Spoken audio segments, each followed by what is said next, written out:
मेरो कविताको शीर्षक छ ठाटीको नीलो फूल। कसले छोडेको फूल ठाटीमाथि अझै उस्तै छ।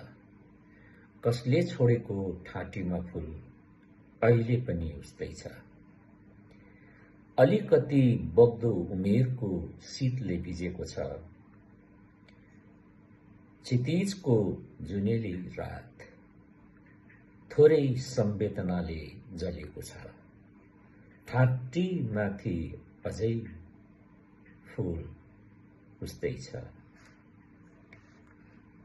वर्षौंदेखि ढुङ्गामाथि कपिएको कथा